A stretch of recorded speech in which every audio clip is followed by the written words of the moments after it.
it is, we is back. Cooking up Edward 66. Fuck it is, man. Back. Fuck wrong with him. He must have forgot. You heard me. But damn.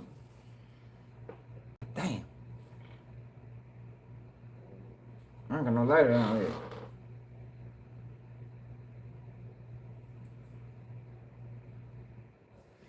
Make sure you hit that like button. Make sure you subscribe to the channel if you're new. You know, we're gonna break this. We're gonna break this all the way down, man. Yo, 2000, what it is? Album, what it do? What's up, Corey? Hey, yo, with this Arie shit, yo, it's really not even up for debate. Like, yo, see, this the thing that be pissing me off with our community. Yo, everything isn't debatable. Like, well, people want to have, people want to debate everything. Like, you can have an opinion on shit. Yo, but if you're not standing with Arie on this shit, you wrong. Like, if we have too much history with music and the influence that music has on people in general, for people to sit back and make all these excuses. If you want to listen to the fuck shit, yo, listen to it. But don't deny the facts. Like, I hate when people do that, man. So you got people like Trick Daddy and Uncle Luke and others that's sitting here trying to deny the facts, man. The facts is your hip hop turned detrimental. That's the facts. It ain't debatable. It ain't nothing. We all heard about the secret meeting.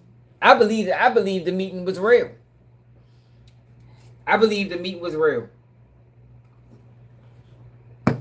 Crazy Bone, I think it was Crazy or Lazy, was one of the earlier people that was on that podcast and shit. And it seemed like after he said that, after he exposed that secret meeting, it's not even on YouTube no more, unless you find it on my page. But it ain't the original video where he talked about the secret meeting. It's not on YouTube no more. You can't find it. It's a screen recorded version of the video that somebody put up there. But the video he did, that shit's been taken down. They try to bury that bitch.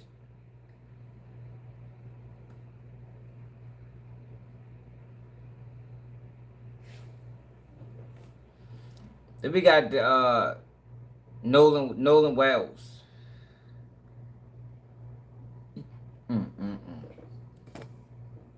There's a lot been going on for real.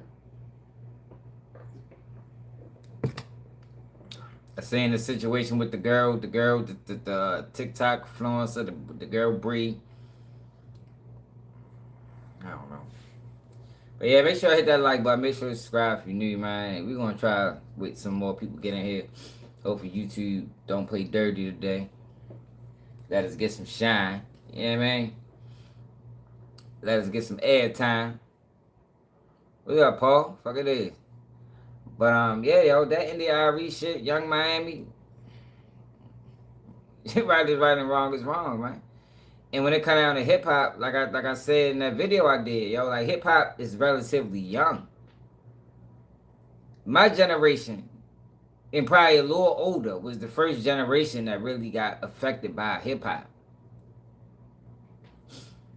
So we gotta be the ones to stop it.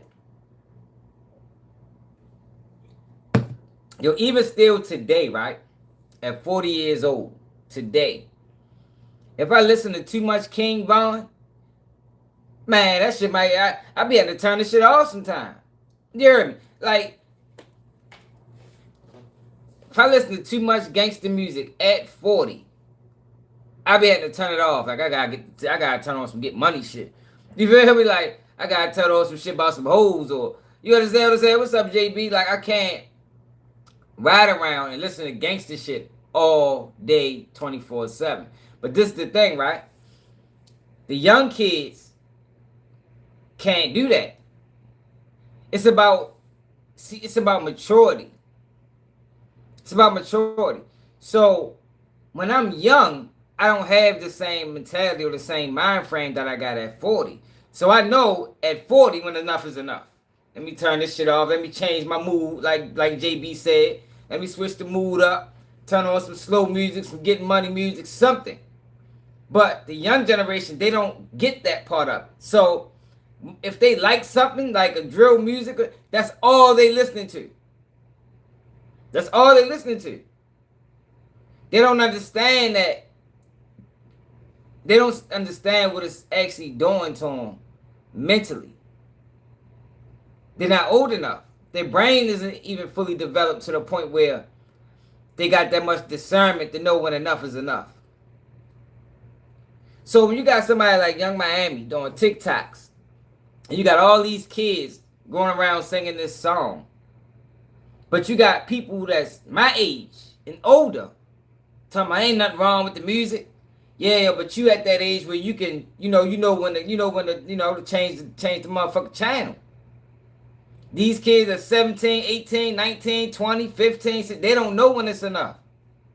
So what happens with them is they can get swept away by the music. At the age we at now, we know that a lot of these entertainers, these rappers, they ain't living that life. Some of them never lived it. So for the most part, when you got those type of guys, we know, man, I'm not even listening to Neo. Because he was literally, excuse me, he's literally on here just talking and lying. Young people don't understand that part, man. They just listen to what they like. And what they like influences them. Whether people want to believe it or not. I think it's been proven. So when it comes down to this Young Miami and Arie situation, like if you saying anything outside of she got a point, then you fucking wrong. You're wrong.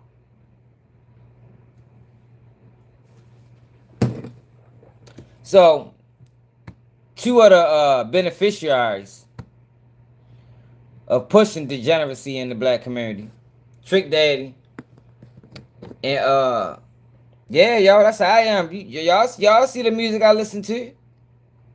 I listen to Get Money music. Music fucking with fucking with the broads. Like I don't really do too much of that gangster shit. Like I said, I can only listen to a little bit of it. Some of that shit be too hardcore. They get talking about killing kids and killing. Nah, that's too much. Turn that shit off. I can't fuck with that. It's too hardcore for me. But here you got Trick Daddy. Shoot the drill, man. Yeah, you see what I'm saying? And it get you in that mood.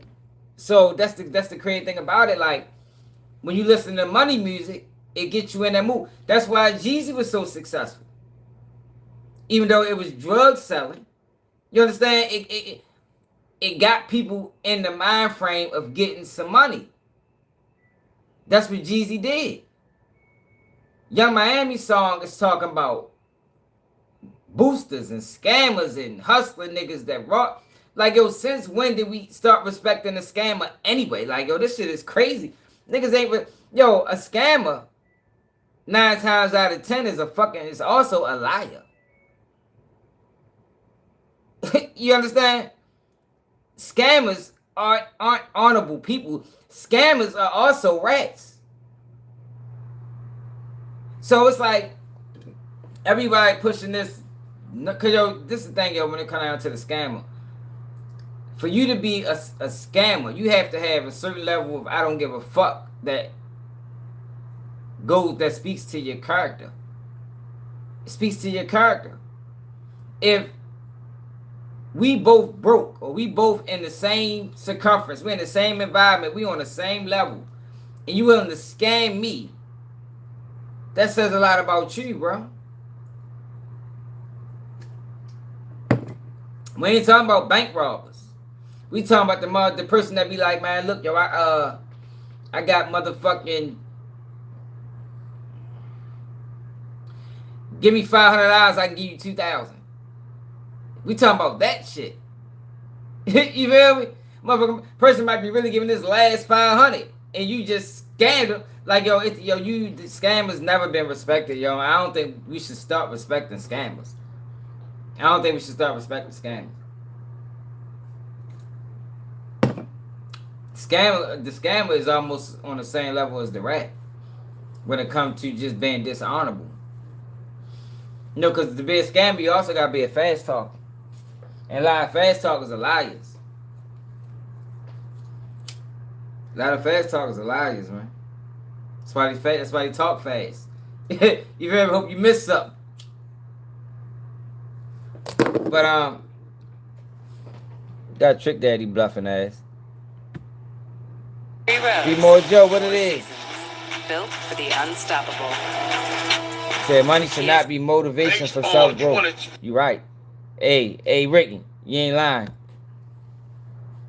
Ricky said money should not be motivation for self growth. You are. I agree with that shit. I ain't even never heard it relayed that way, but that's 100% fact. That's how we get so much sellouts.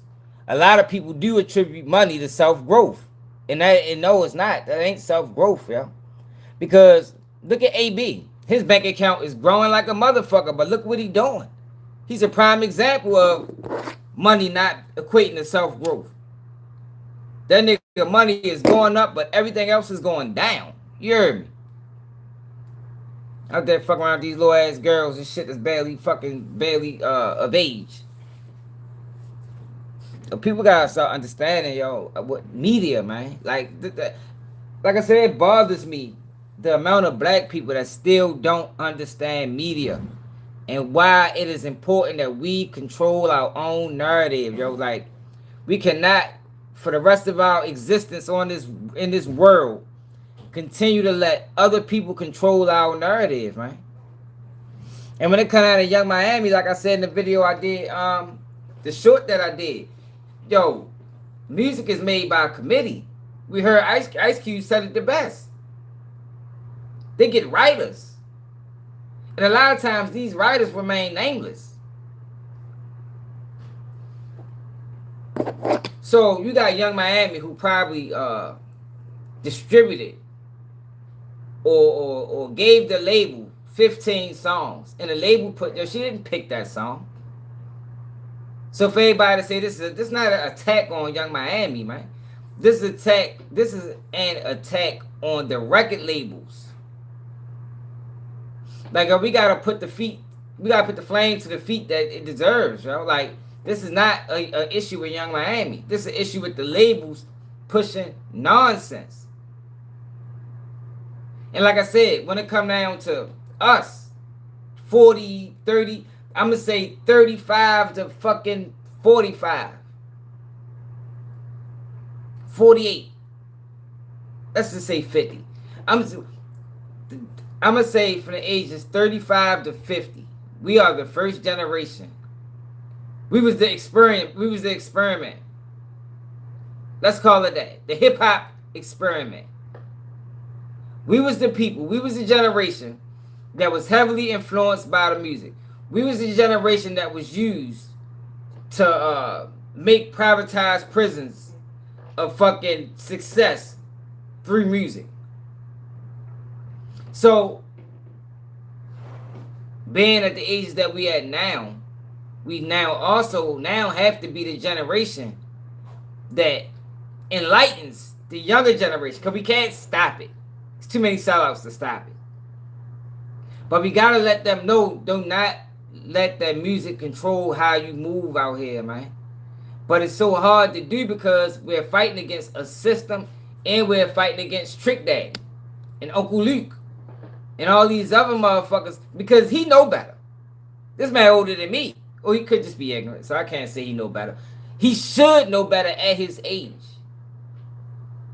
You know what the fuck music do, bro. You set in the motherfucking rooms, bitch. I wouldn't be surprised if they told this crater face ass to fucking get out here and make a statement. Like, Trick your bitch ass out there, we need you. Hope they told him just like that, too. Sucker ass nigga.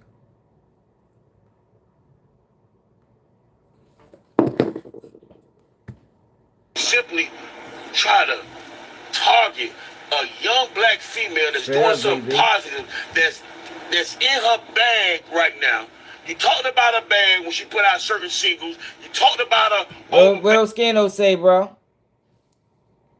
You know, Skino is Oskino is street smart. You know, it's a difference between being street smart and intellectually smart. I don't think he's very knowledgeable. You know what I mean? He's smart streetwise. So he's good at, he good at that. Breaking down situations, breaking down people's character and shit like that, because you learn that in the streets. You got to know that in the streets to survive. But maybe this might be outside of his comfortability,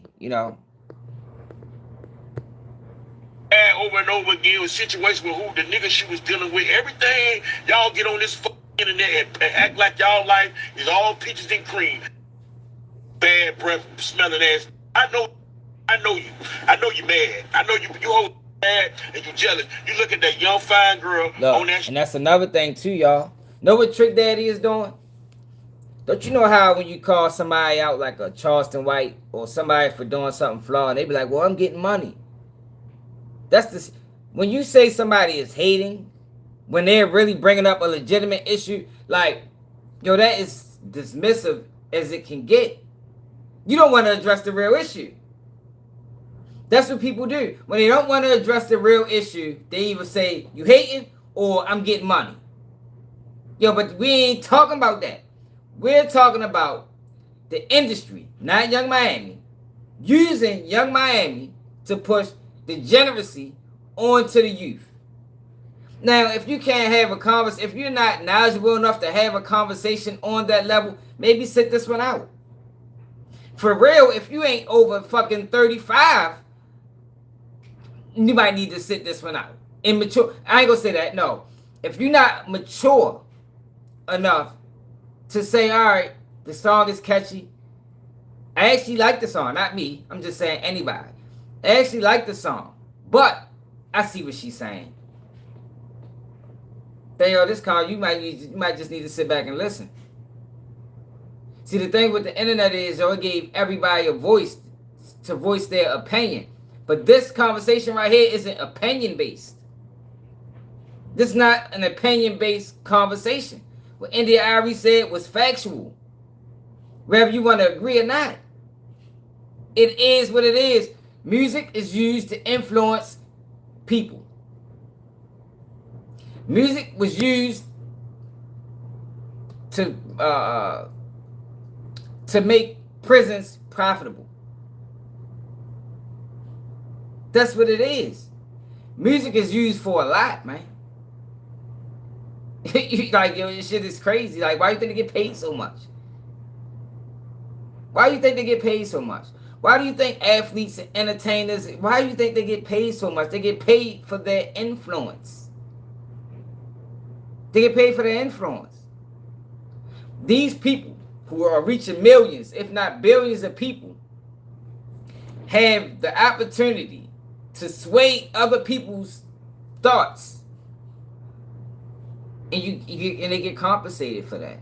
But a lot of times, it's not even their thoughts. They're being paid to push other people's agenda. That's why a lot of them are sellouts.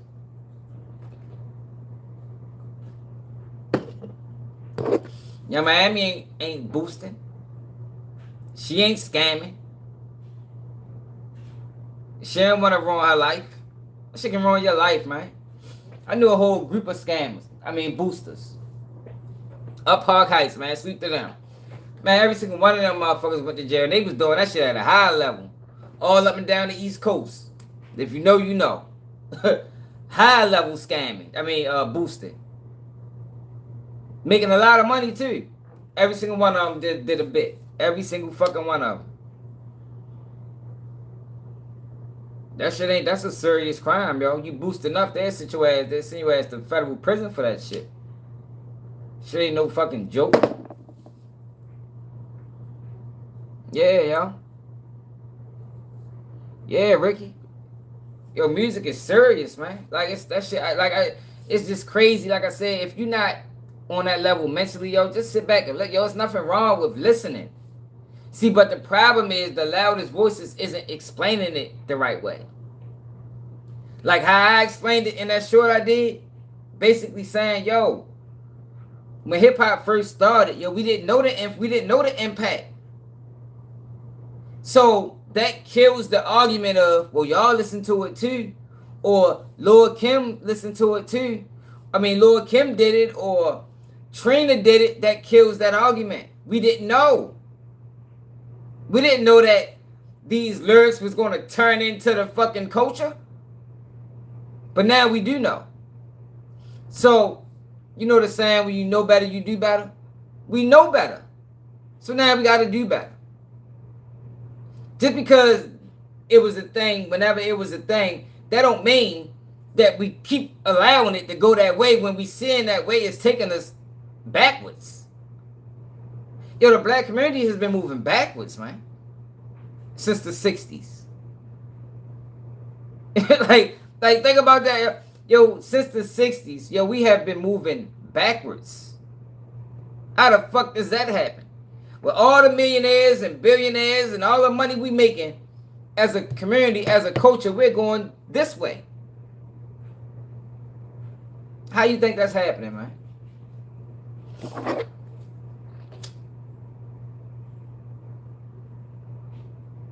How is this going on?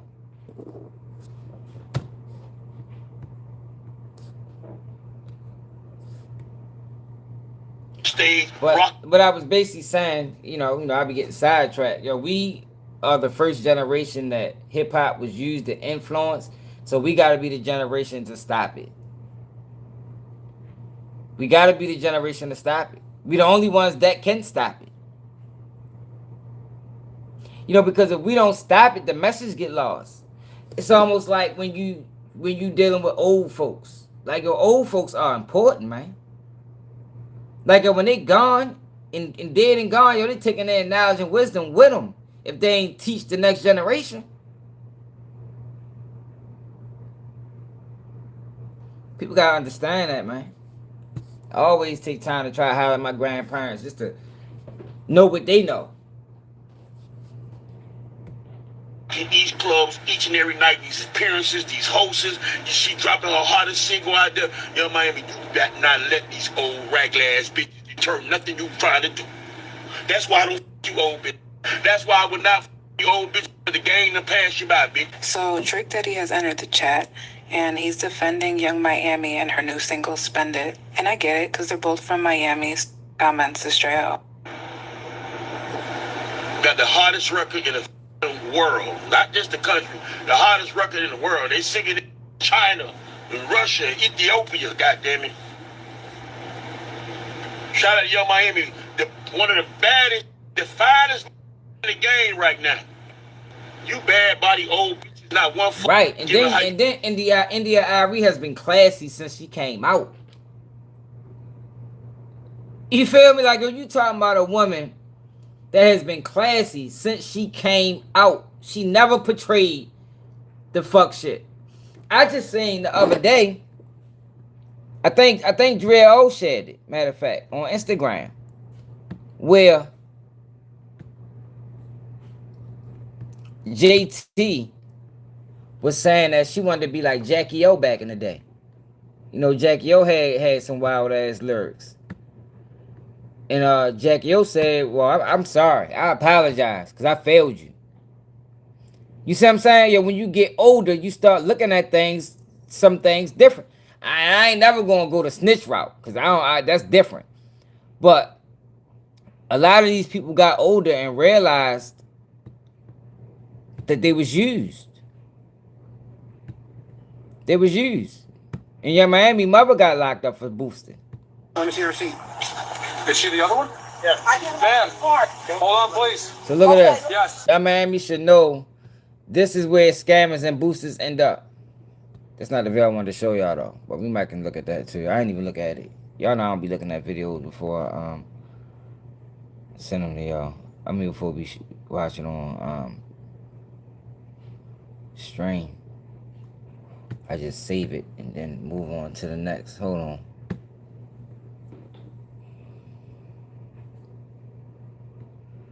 Where the fuck Drill at?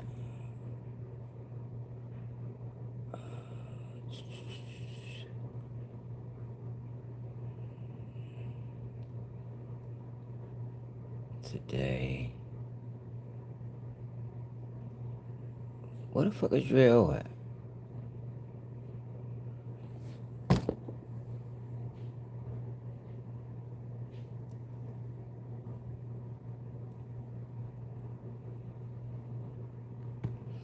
There you go, right here. Jackie O is the hugest inspiration to me. That's my favorite female rapper out of everybody. Like, that's the best female rapper ever. This means so much to me. That's who I think I am. You guys used to come out as Trina and Jackie O? Yes, when we first started, that's Trina. I'm Jackie O. So Jackie O took to her Facebook page. She wrote, I saw several interviews where JT said my raps inspired her. That means I failed her. What up, everybody? It's your girl Drea O, and as you know, I'm everyone. Look, yo. She know better now, yo. She realized she was used. She was ignorant. Like, yo, we can't stay ignorant forever. But that's the plan.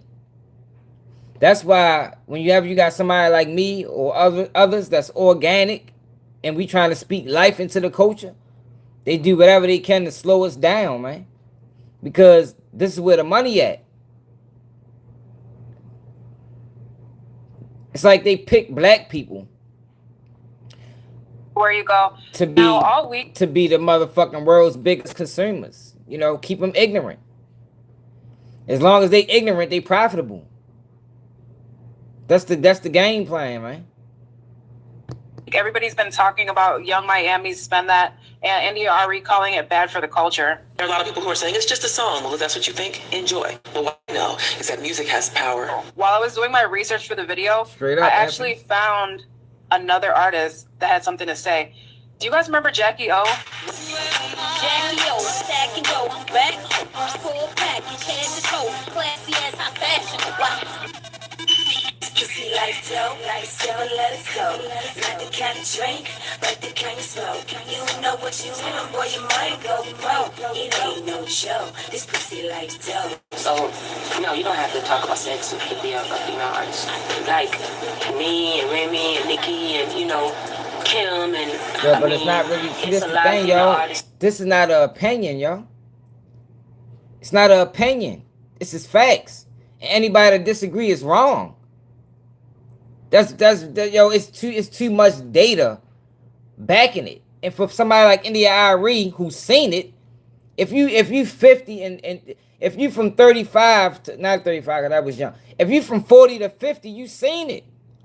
You seen hip hop change. You seen the community change. Like, yo, we used to have a community. It don't even exist no more. Women didn't used to degrade themselves. They used to come outside clothed. Women got shamed for that. Not no more. It's women online actively praising being a hoe. Yo, that is coming through. That's coming from hip hop, Cardi B, Young Miami, and the rest of that's where that's coming from. Yo, listen to this song. I sent this to my homeboy. Listen to this shit. Listen to this fucking song.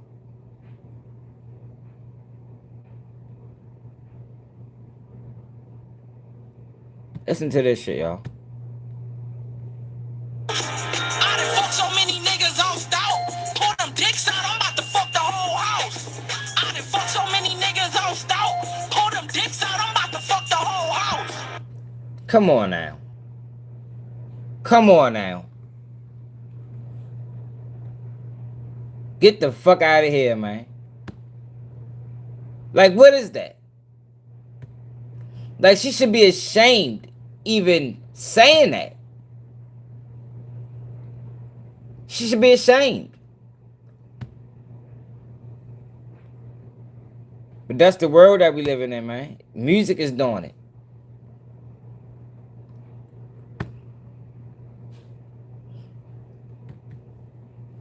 Like I told y'all before, yo, we getting attacked from every fucking angle, man. And we can't, there's no way that we'll ever get to a point where we can address this shit because we got too many sellouts with voices. We got way too many sellouts with voices. the hugest inspiration to me. That's my favorite female rapper out of everybody. Like, that's the best female rapper ever. Yeah, This hell means so yeah, much to me. That's bro. who I think I am. You guys used to come out as Trina and Jackie O? Yes, when we first started, that's Trina. I'm Jackie O. So Jackie O took to her Facebook page. She wrote, I saw several interviews where JT said my raps inspired her. That means I failed her. What up, everybody? It's your girl, Drea O, and as you know, I'm everywhere you go. Now, all week, everybody's been talking about Young Miami's Spend That, and Arie calling it bad for the culture. There are a lot of people who are saying it's just a song. Well, if that's what you think, enjoy. But what I know is that music has Look, power. While I was You heard doing what she my said? What I know. She didn't give an opinion. She knows this. I know this. You feel? If you're a certain age, you know this. We watched what hip hop did to the community, man. We watched what Jeezy did. We watched what 3 6 Mafia did. We watched what Gucci did. We watched what Jay-Z did. We watched that shit, man. We was outside. We was living it. Everybody wanted to be a hustler and go state to state, fuck around with Jay-Z and his stories from him being from New York and sold drugs in Maryland, man. Everybody know that. research for the video. Straight up, Cloud King. If music can heal, it can also destroy. And at one point, music was healing. And then they used it to destroy us, man. I actually found another artist that had something to say. Do you guys remember Jackie O? Jackie O, stacking dough, I'm back home. Full package, head to toe, classy as high fashion. Wow. Pussy like dough, like so, let it go. Not the kind of drink, but the kind of smoke. You don't know what you're doing, boy, your mind go broke. It ain't no joke, this pussy like dough. So, no, you don't have to talk about sex to be a female artist. Like me and Remy and Nikki and, you know, Kim and, I mean, it's a lot of female artists that has more humbleness, has more, you know, work ethics, has more grind than a lot of these dudes. And rapper Jackie O, she was from Miami, and she was one of the original OGs. She used to rap really nasty, like real nasty. I know a lot of you guys probably remember. I was a little kid, so I don't specifically remember, but she was really popular in Miami. She came up with Trina, and she was one of them really, really raunchy rappers with nasty, nasty lyrics. And she's a preacher now. She gave her life to Jesus, and she completely changed her life. And while I was doing research for the video, I looked on her Instagram. I don't need listen to low vibe music no more. Yo, when I listen to too much King Von, I turns that shit off. I can't listen to but so much of it. It's gonna change my mind frame. It's gonna have me on some bullshit. And I ain't got nobody to be on no bullshit with. You feel me? But it's gonna change my thoughts. Start thinking, yeah, man, dumb shit. Page. And I also found her Facebook. And on her Facebook, she's literally saying that she regrets the direction that she led young girls in. Not only that, she's saying that she regrets being a bad role model for JT.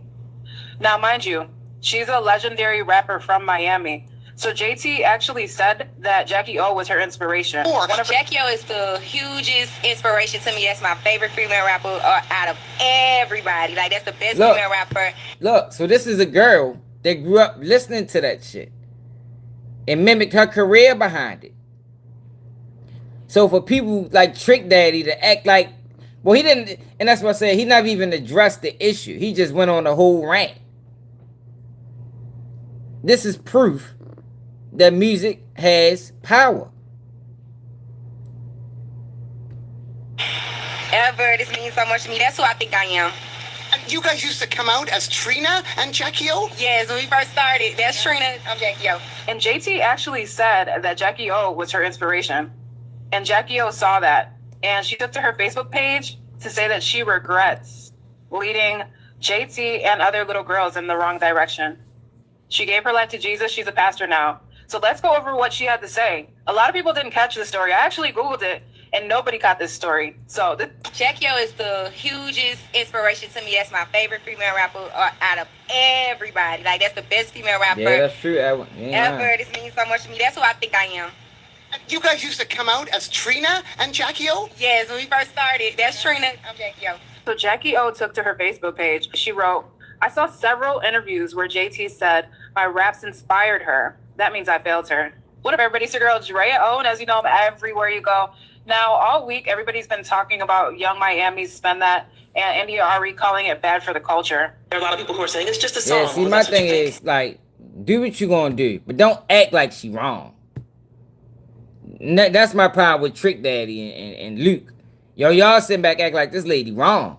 The lady ain't wrong, man. And at the age that these guys are at, you gotta know that. Luke, especially. You know what the fuck your music did, man. Motherfucking Freaknik Days and all that shit, man. Yo, black women used to be... Yo, black men used to wear suits. Fred Hampton and them was in their early 20s, y'all. These wasn't old heads. These revolutionaries was in their early 20s. We don't have nothing like that now.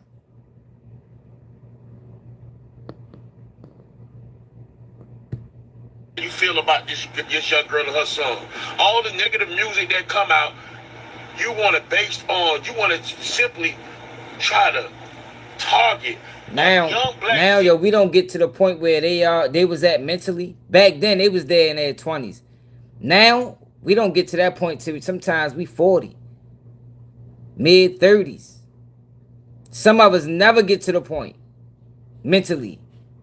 Like a Huey Newton or Fred Hampton or any of them guys. Malcolm X.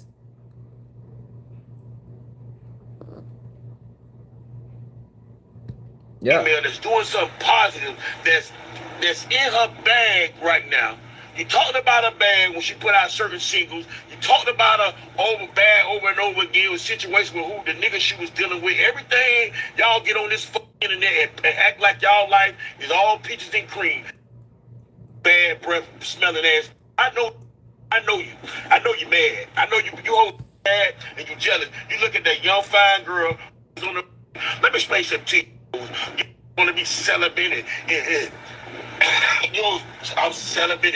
I got my LLC and my credit score 800. Stick your 800 credit score up your ass, and your LLC ain't making no motherfucking money, bitch. You don't have a customer, a product to sell. All get you some money, however you do. Stop getting on here. Get you some money, however you do it. Yo, these guys are dangerous. Yo, people that got that mentality, it's dangerous, man.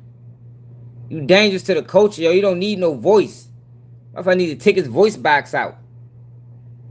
Need you walking around mute. Talking bad about your fellow black woman that's making money. Music ain't for everybody. If you don't like it, turn off your radio. Close and cancel your subscription to all your social media sites. Get off of Instagram, TikTok, and Facebook, because as long as you on there, you're going to hear it, right? Look, and you know what, bro? Back then, we looked at Dolores Tucker like she was wrong. You know, it was a fight when hip-hop first started off. Yo, black people was fighting against it.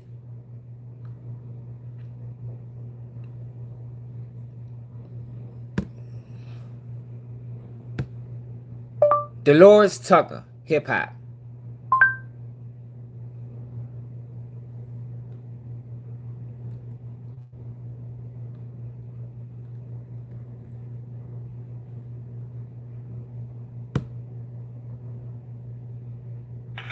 Now we want to hear from the president of the National Congress of Black Political Women, which I had something to do when it was founded, helped to found it.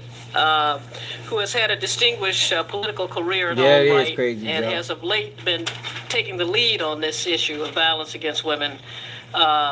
C. Dolores Tucker. Let's bring on. America.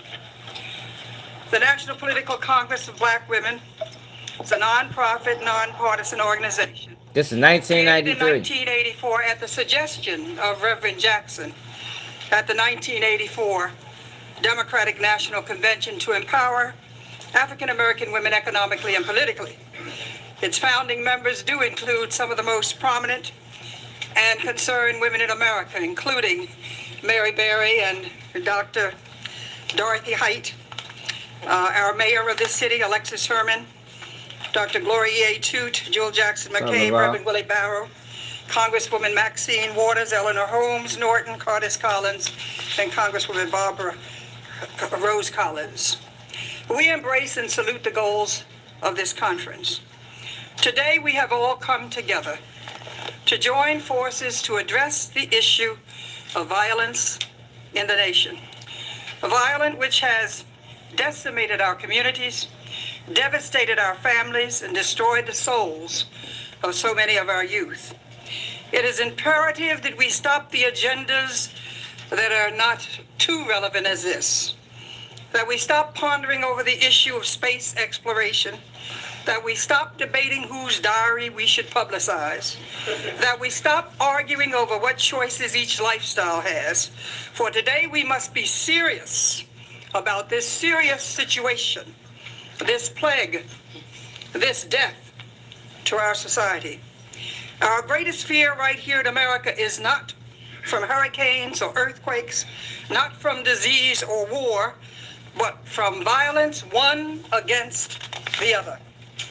We must understand clearly that violence comes in many forms and is acted upon by many sources. Whether we are talking about physical violence, spiritual violence, economic violence, or sexual violence, the end result is the same, the destruction of human life. Enough is enough.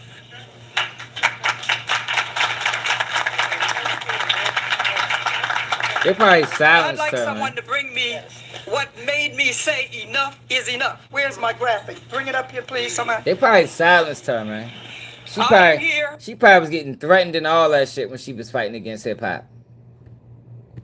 To put the nation on notice that violence perpetuated against women through the music industry in the forms of gangster rap and misogynist lyrics will not be tolerated any longer.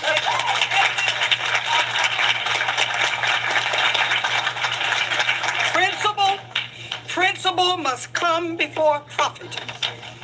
You heard what she said? Principle must come before profit. She was ahead of her time, man. What's up, Canna? A year ago, I established the National Political Congress of Black Women's Entertainment Commission, headed by Dionne Warwick, Melba Moore, Terry Rossi of Billboard magazine, and Vaughn Alexander, our director. It had one primary goal: the task of examining and developing strategies and solutions for reshaping and maintaining positive images to preserve the dignity and the heritage of our youth. Instead of continuously exposing our youth to negative media that distorts their images of male-female relationships, that undermines the stability of our families. Listen to what she's saying. Distorts their images of like she was on. They probably. Is she still alive? Or is she dead? Is Dolores Tucker still alive? No, see, Dolores Tucker is not alive. She passed away on October 12th, 2005, at the age of 78. People owe her apology, man. Communities and nation by encouraging violence, abuse, and sexism as acceptable behaviors, and perpetuates the cycle of low self-esteem of African American youth. Thus, images that degrade our dignity and are an insult to our children, our families, and communities concern us too. And that includes all this gangster rap and misogynist lyrics. Music that glorifies and promotes violence with guns, knives, or drugs, and denigrates and defames women. And with the release of Snoop Doggy Dogg's debut album, Doggy Style, that includes artwork that is nothing but pornographic smut, available to any child to go in and buy with the album and with a record. That has got to stop. You want to know why I'm on the warpath? When I saw this, I said, that's it. We march again, and we're going to keep on marching.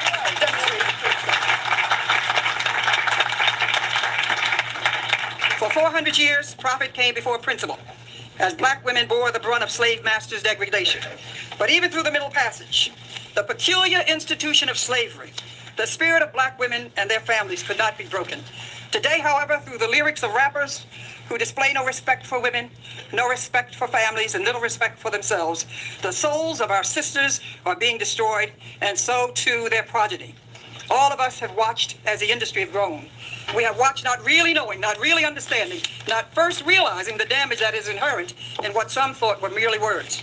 Now we see the direct and indirect effects. We see the rise in murders, in abuse, in batterings, teen prostitution, and teen suicide. We hear the wailing mothers, the grieving sisters, the tormented brothers and fathers and children planning their own funerals with pink dresses and pink caskets. We feel their hopelessness and helplessness, and we embrace their pain.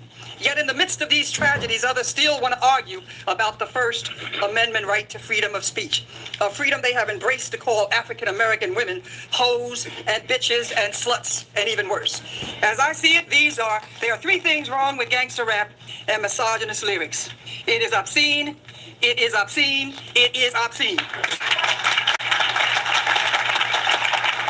In my view, it was never intended by the founding fathers of this nation that First Amendment rights were meant to protect obscenities. And if there were founding mothers, it would have been more explicit about what the First Amendment meant. Obscenity has long been an exception.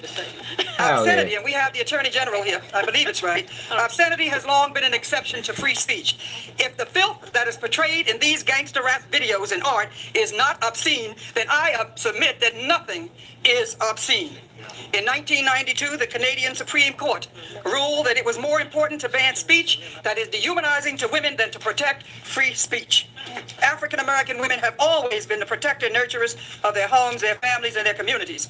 We march for our rights to self. I was there with Dr. King. We're beaten with billy clubs, and we're bitten with dogs unleashed by bull connors. We will not tolerate injustice and insults from our worst enemies then, and we sure ain't going to accept insults from our youth now. All right. Okay. Although the MPCBW condemns the actions of those young people who produce such music, we also realize that we must provide channels for them to use these multiple talents they have in a positive and wholesome way. After all, they are not the root causes of the complex socioeconomic forces that are manifested in such vile entertainment. Those problems were there long before many of them were born. Those problems must be addressed if the communities that produce those gangster rappers are to survive and thrive. We know some of the problems, and now on behalf of NPCBW, I will offer up some solutions so that we can help turn this nation around and communities around.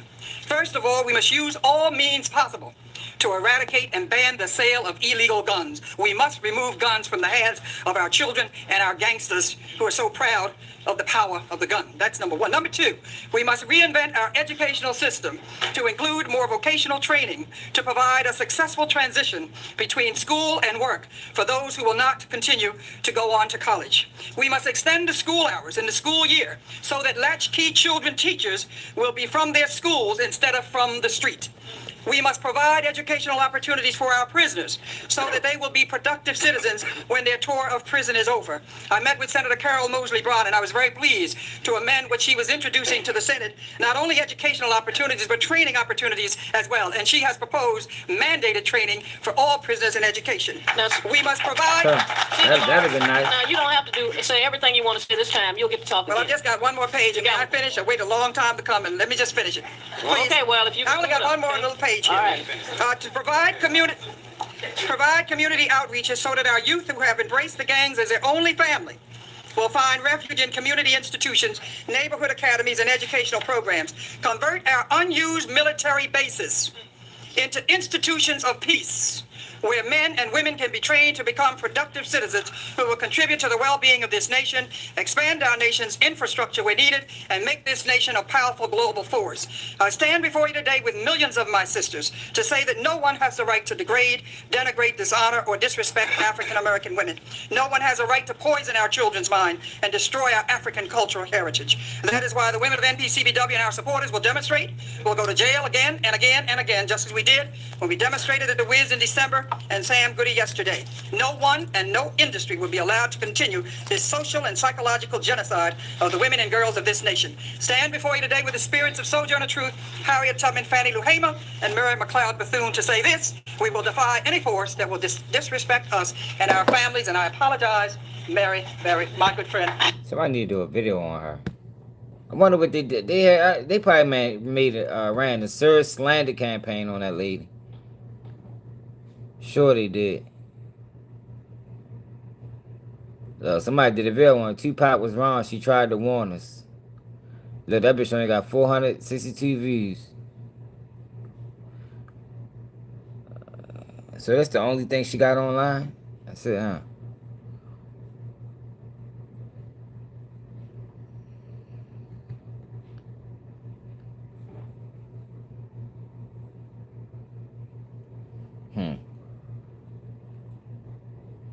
Couple people did videos on it. Yeah, people, the coach owe her an apology, man. Lady was right. The whole time. So now you got Uncle Lee. He probably did. Training. See what this fuck boy had to say. In a congressional run, and I shouldn't be talking about, but nobody tells me what to do, when to do. I'm not going to change for anybody or anything. Man, now Luke is a Democratic plant, y'all. He it's a serious cone for the Democrats. He probably was a fucking political figure the whole fucking time. Y'all don't think that's strange? You know he running for Congress now? The guy that used to say, pop that, baby, pop that, is running for Congress. He's running for Congress, man. Make you question, who was he back then? CIA? Now you're just so political. You went from popping that to being political. Okay. Young Miami song. That's what I want to talk about. I'll give y'all my feelings and my perspective on it. Even though I'm running a congressional run, and I shouldn't be talking about, but nobody tells me. Yeah, she was in a red bag. Change for anybody or anything. What's up, Times? How you feeling, Times? Here's my thing, people. Let me just say this. Sorry, Carl. Let me just say this. I'm trying to figure out why everybody is so upset about the Young Miami song. Why is everybody so upset? I changed on you 7-4? No, not really. I didn't change on you. I never linked up with you. I'm sorry. You're probably not my type. Oh my God. You see one of my players up here. I'll get to the point, bitch. You don't coach. Nigga, you ain't got no character like that to be motherfucking saying nothing outside of the fucking topic. It's like a fucking cornball. To the fucking point. Young Miami song is what we're talking about. Art. Just remember, art imitates life. Come to Jacksonville. No. No. It changed. It's the lyrics. That's it was real life imitating art. No, it was it was lyrics imitating life. I don't know what it is. Whatever it is backwards. Fuck, my mind all fucked. I just broke 12 hours. But you know what I'm saying, yo. Music is now dictating real life. It used to be the other way around. Real life used to dictate music. Now it's music dictating real life. We are in the spiritual warfare, y'all. It's definitely a war going on, y'all. It's been going on for a while. It is most definitely a war going on, especially for black people. Especially for black people, yo. Look what they doing to our women. Look what they doing to our households. Look what they doing to the men. Yo, black men and women is scared to even get in relationships now. Like I told y'all the other day, yo, if you're in a long-term relationship, keep that motherfucker. Because you ain't going to find another one trying to tell you shit is wicked. Nobody trusts that. We don't trust each other. At all. And it's all because social media. Social media coupled with life situations got black men and black women scared of each other, man. So what the algorithm does, right? If you are a woman or a man that had bad experiences with women, right? And that's the type of content that you're into. But you still want a fence. You still want a fence. You're not really opposed to relationships, but you're not really disopposed either. But the algorithm will feed you everything possible to make you more and more against it. Just by watching 1 or 2 videos that supports that side.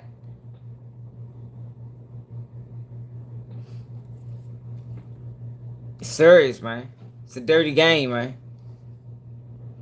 Next thing you know, you don't trust women no more. At all. At all. You can meet a girl that really care about you. Really do anything for you.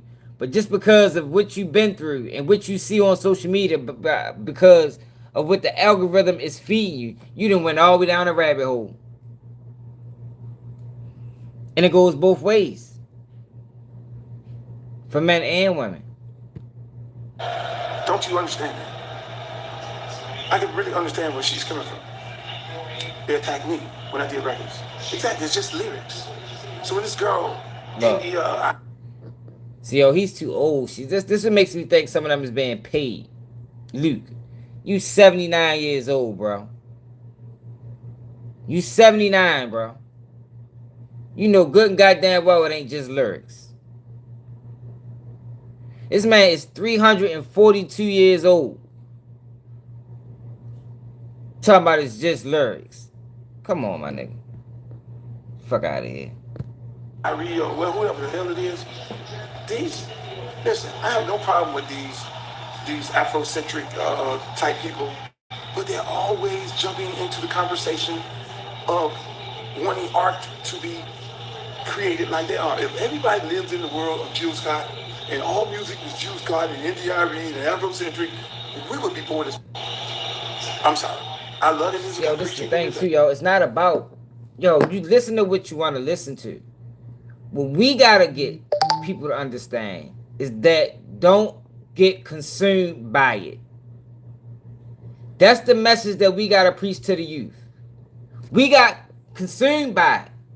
Our generation and the generation after us got consumed by it. We gotta teach moving forward to the youth. Do not allow this music to consume you. Don't start moving around thinking life is fucking hip hop and is about drilling, killing, scamming. Because I'm telling you, it's gonna put you in fucking prison. And everybody that got put there ain't come home. Some niggas still in that bitch.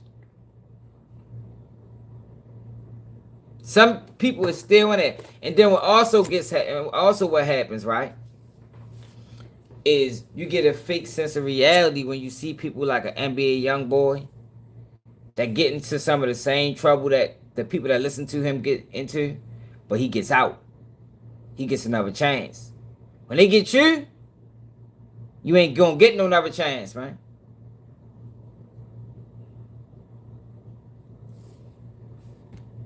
Appreciate their artistic values, but at the end of the day, why are you having a conversation about something that's considered as art?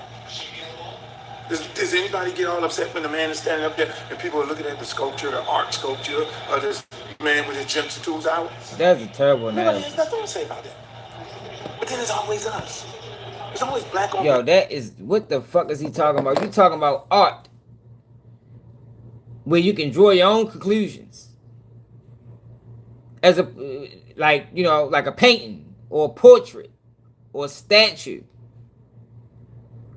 We're not talking, that's not the same as music that more than likely tells you what to believe, tells you what to think, tells you what is cool on a catchy beat. It's not the same, bro. Dumbass nigga. Black crime. It's always black on black crime. You never hear them talk about each other. You never hear the white. Look, why is that, Luke? Why is that? See, yo, these guys, instead of, see, that's why they couldn't sit down with nobody like me. Because he wouldn't just be able to say that, because I would ask him why. Why is that the case, y'all? Why is it that you don't have any other race of people doing this? Because they don't do that shit to them. They're not preying on them. You understand what I'm saying? They ain't the fucking target. That's why. But whenever they do become the target, you see how the fuck they react.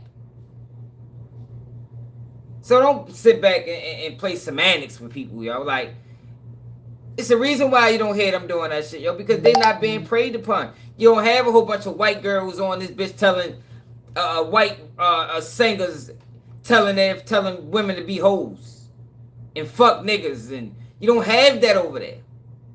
Not saying it don't exist, because it does exist, but it's not being facilitated to the masses. It's not being monetized. And see, that's where everybody gets it fucked up at. It's like, if a tree fall in a park and nobody's there to witness it, did it really fall? Yeah.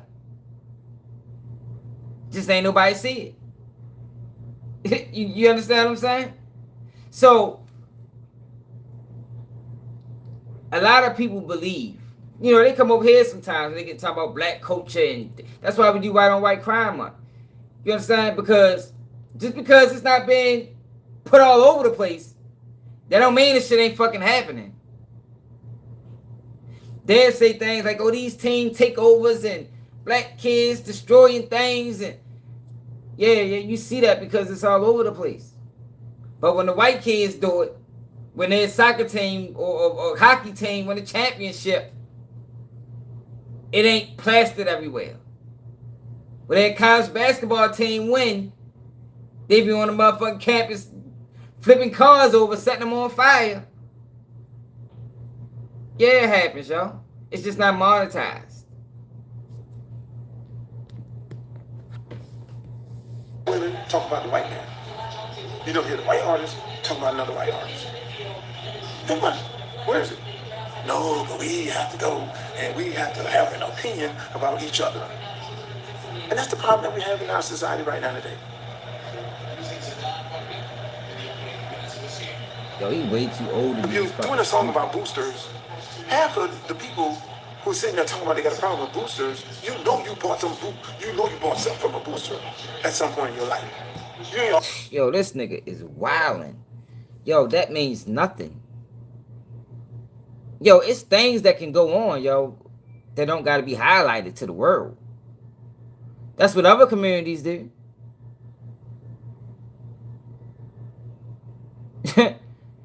Motherfucker, you don't have to. The problem is, dumbass, that it's being propagated. It's being highlighted to the world like this is what we do. And it's acceptable.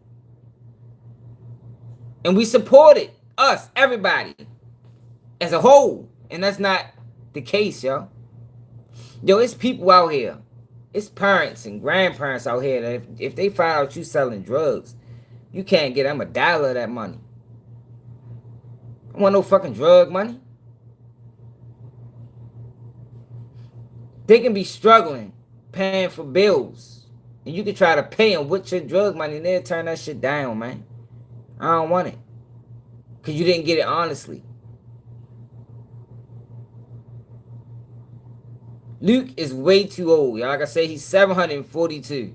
And he's sitting here talking like like he's 17. Not 17, bro. There's no way you this damn ignorant. And if you are this ignorant, yo, stop going live. Keep your thoughts to yourself, bro. The rest of the world don't need to hear that shit. Like, you're not benefiting anybody. You ain't dropping no game, no knowledge, no insight, no intellect. Just a waste. Could have been out that bitch gardening or something. He feel me? He could have did something more productive with his time for this 12 minutes. Always happened. You said in the beauty salon, and the booster Taking came grandkids in. to the park or something. Shop, and the booster came in. All of a sudden, everybody's holding down.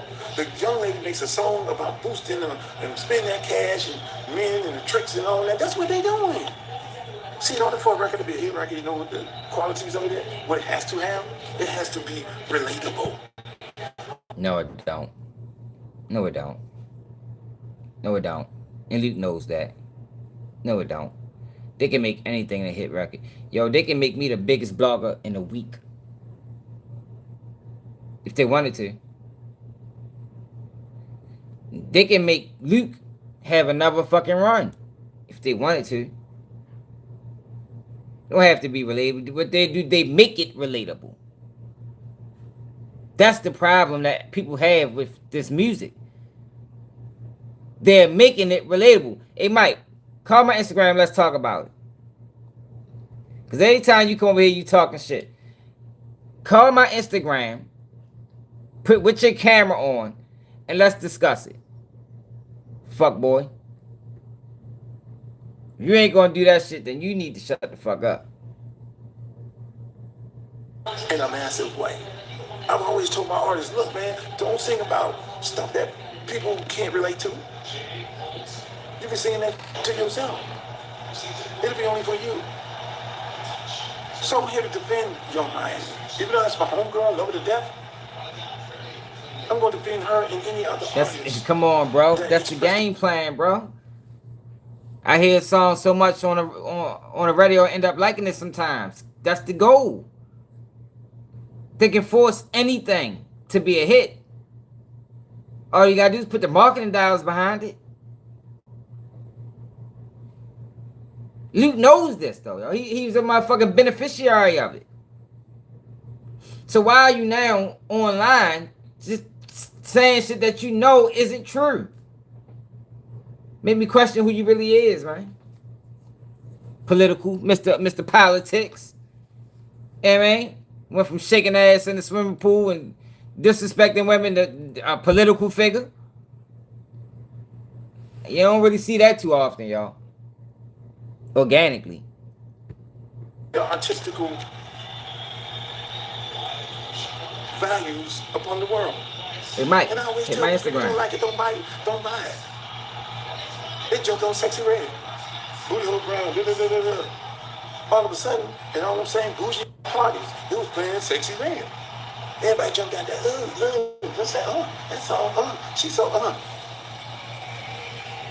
Next thing you know, they was having little bougie parties and they Sexy Red banging like a mom. All the bougie girls and the high stuck up and all that, and they partying and singing that motherfucker to the top of their lungs. So I can understand it. I can totally understand. Yeah, for real. I think he'll plank. So all of a sudden, everybody want to make a name for themselves. Another black woman tears another black woman down. Look, here we go. Here we go with the hate narrative. There we go. Yo, hate lacks substance. You get what I'm saying? When you hating on somebody, you don't have a reason to do that. Like, words have meaning. When you find somebody hating and you ask them why you don't like this person, know what they're gonna say? Because I don't fuck with him. He's a bitch. He's a clown. They're not going to give you no real substance as to why. There's substance behind this backlash of this song. Hip hop is used to control minds. We know this. It's proven time and time again. So to sit back and act like that's not true, you're either ignorant, lying, or fuck around, might be both.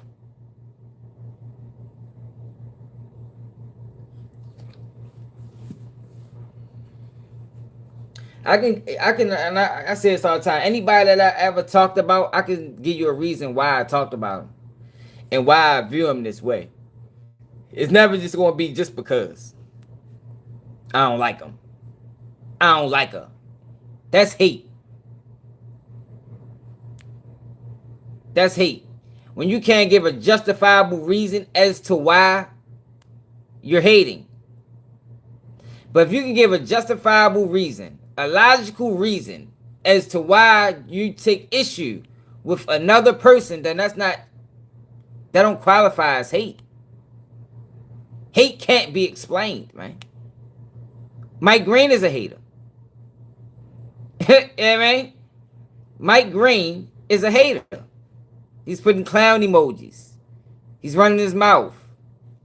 But I ain't saying anything wrong.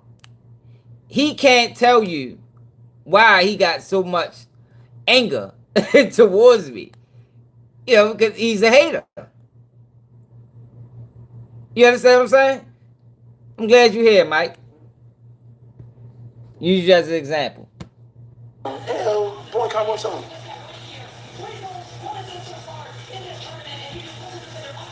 Why is it us always tearing each other down?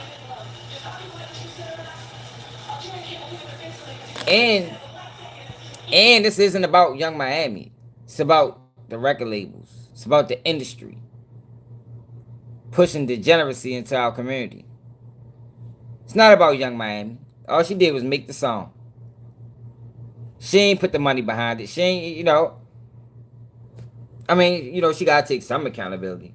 But no, this is bigger than Young Miami. This is way bigger than Young Miami. She's just a pawn. Why is everybody check? Why black people always tell other black people that? Make it make sense. That's where our problem is in America. That's what our problem is right now. When we should be embracing each other, when we should look at it for what it is art. Is it relatable? Art? Yes, it is. Do you know about men spending cash, tricking? Yeah. Do you know about simps? Yeah. You know about boosters? Yeah. That's what's going on. What's going on? You make a song, you don't like it, hey, tune it out. Simple as that. Don't mind. There are songs that I don't like, and it's not in my phone. There are songs I don't like, it's not in my phone. Yo, some things are promoted to the point you can't tune it out. You can't tune that song out. That bitch gonna be on the radio. You go to the club, they playing it. Remember Boosie talked about hypnotized by hate? It's one of them type of situations. Can't tune it out. It's every fucking way. And tuning it out ain't gonna change nothing, yo. We don't need to tune it out. We need to pay attention to it. We need to educate. We don't need to be tuning it out. Tuning it out is only going to put us in a fucked up situation. You know, some things got to be addressed head on, yo. And I think the topic of hip hop and the influence that it has on that it has had and continues to have on the black community, I think that got to be addressed head on. You can't ignore that shit. Can't ignore it. We talked about drill music for the longest time, and drill music is finally dying. We got kids, good kids. Y'all remember we covered that case with all them little kids? It was 8 kids. They was all going out robbing. These was not bad kids. These were kids in like a rural part of fucking Florida. Not high crime. And they just decided to kill their friends. Y'all remember that? And every single one of them was in that interrogation room crying like a motherfucker. That was a drill music related crime. That was drill music related. Where everybody wants to just be a killer now. Killing is cool. It's promoted. So you got kids that's in great households, great environments, mother and father. Sean Gaithright. That's Sean Gaithright. Shorty went to China when he was 11, 12.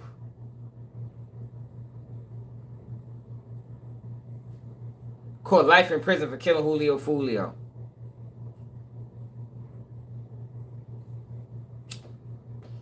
Not saying that it didn't always happen, but it's happening way more than it probably ever happened before.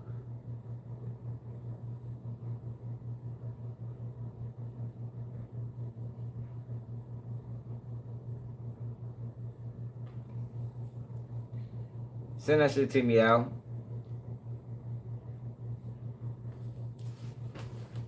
Alright, let's move past this fuck boy. Because they ain't saying nothing of substance. We ain't learning nothing over there. He's just gonna keep getting dumber and dumber. Alright, so are y'all familiar with the Nolen Wells situation?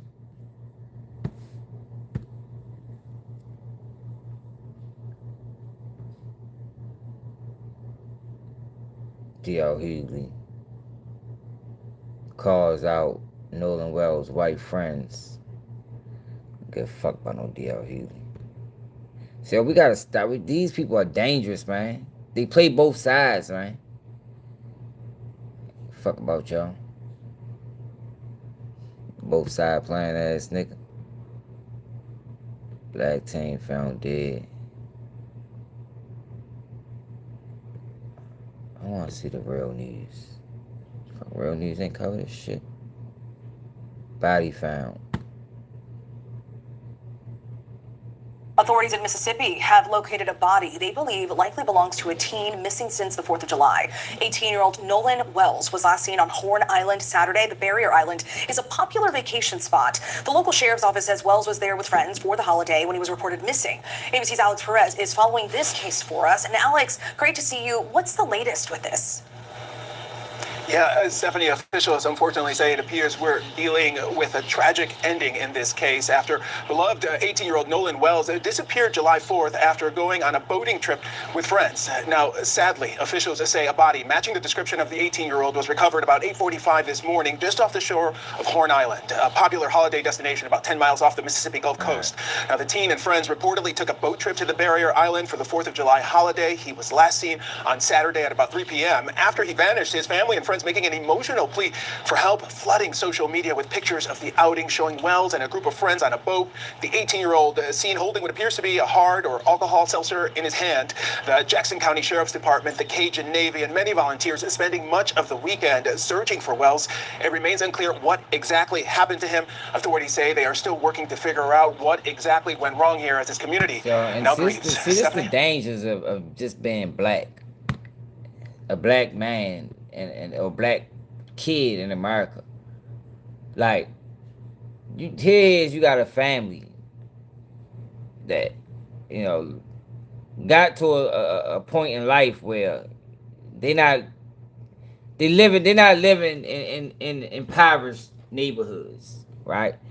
Not saying that all black neighborhoods are impoverished, because we got prominent black neighborhoods as well. But he got all white friends, which more than likely he goes to a school that's predominantly white. And a lot of times, I think this happened with Carmelo Anthony and his family. A lot of times, black families that I want to word this correctly, so I don't want to make it seem like that they know better than anybody else, because they not. But they don't live in all black communities. They're not from environments that's predominantly black. You know, majority of their neighbors is white. They start believing that. They adopt the I don't see color mentality. Yo, I teach my kids, right? Yo, my boys go to a predominantly white school. I think it's more mixed kids than it is black. But my kids are well aware of race. Got to be. Like, I don't even feel comfortable based off, because it's been too many stories like this. Where you got the one black kid that hang out with the white kids and he don't make it home. Somehow, some way he don't make it home. Nobody ever gets charged as a suicide. More like that's how they're going to rule us. But if I was to allow my son to go hang with his white friends, yo, my other son got to go with him. Or you can't go.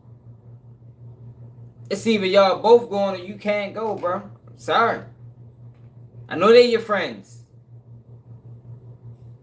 But you still gotta remember, yo, like, you black.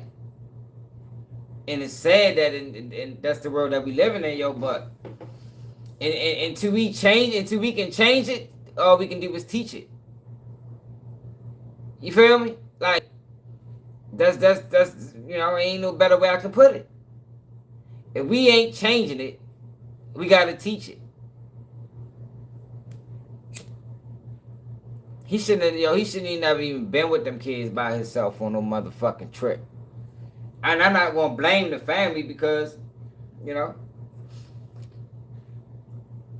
it ain't really their fault. You know, but we gotta get, if you one of them families that you know, your kids go to a school that's predominantly white and he had white friends, and there's nothing wrong with having white friends, but they gotta understand, yo, the difference. And I would never let my kids go with them just by themselves. No, I don't do that, yo. Sorry. Call it what you want. I call it me protecting my motherfucking kids. You know, because it been too many. This is not the first time something like this has happened. It's not the first time something like this has happened. At all. Black Star Network.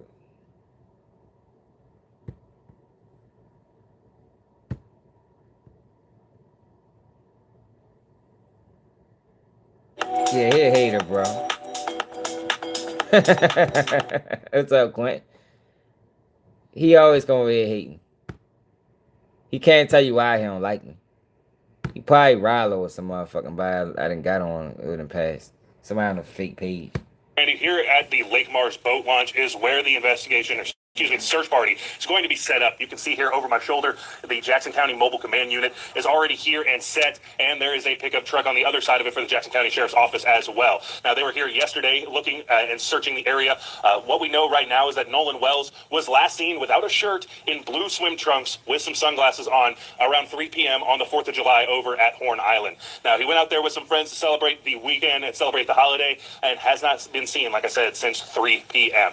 Now, the search party is expected to continue today. The United Cajun Navy is expected to also take some aircraft up in the air to help with the search efforts. I've already heard about 2 planes go over my head. Yeah, you're right.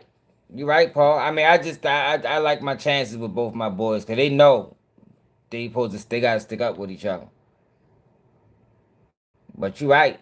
Not going at all probably would be ideal, but you know, if they want to go, y'all gotta go prepared, and y'all gotta go with the mentality of also that it's just y'all two, regardless if they your friend, y'all two gotta make sure y'all go and come back together in one piece,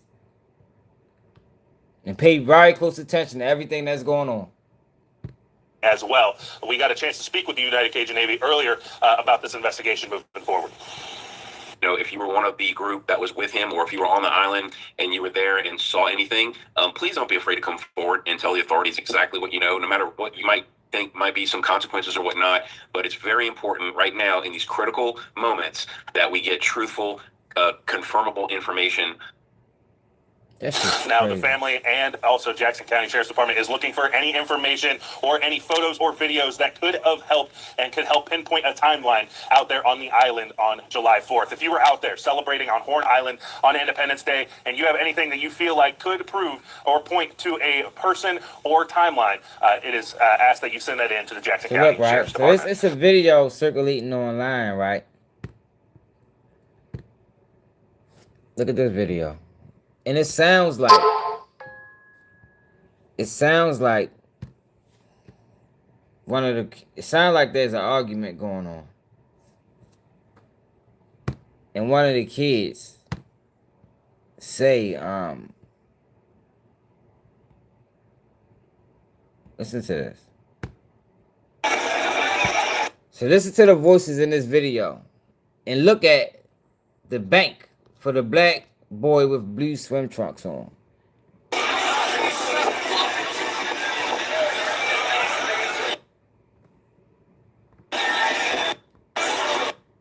Alright, so look.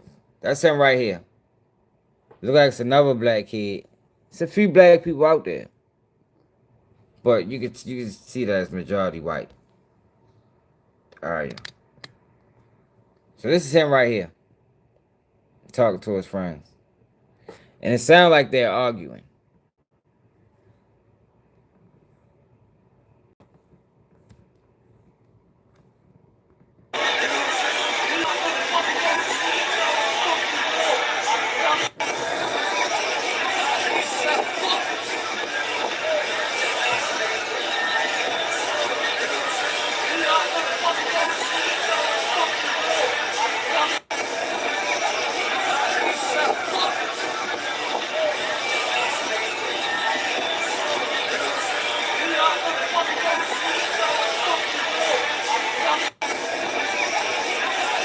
Y'all hear that?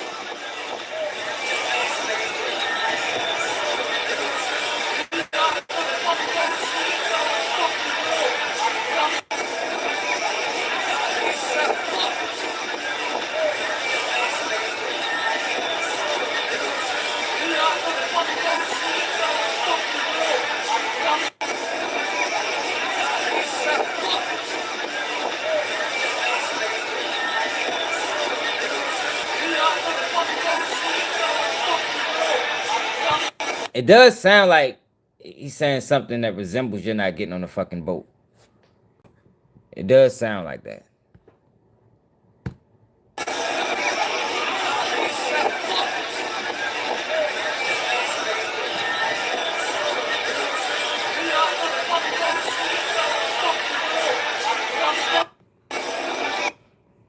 So I don't know, y'all. Like, this is another sad situation, y'all.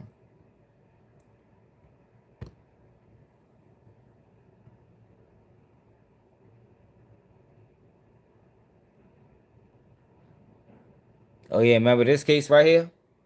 Look, matter of fact, this is one of the cases I was thinking about. Remember her? She supposed to jumped off the balcony or some shit like that. Supposed to have been drunk. Jumped off the balcony. Like, it's too many of these type of situations, parents, to keep allowing that shit. Yeah, I think I can slow it down. No, matter of fact, I can. I can only speed it up on Instagram. Y'all remember that case?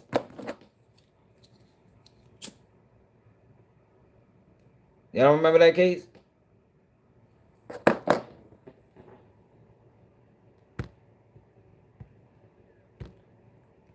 Black girl drunk with white friends dies after falling off the balcony. Right here.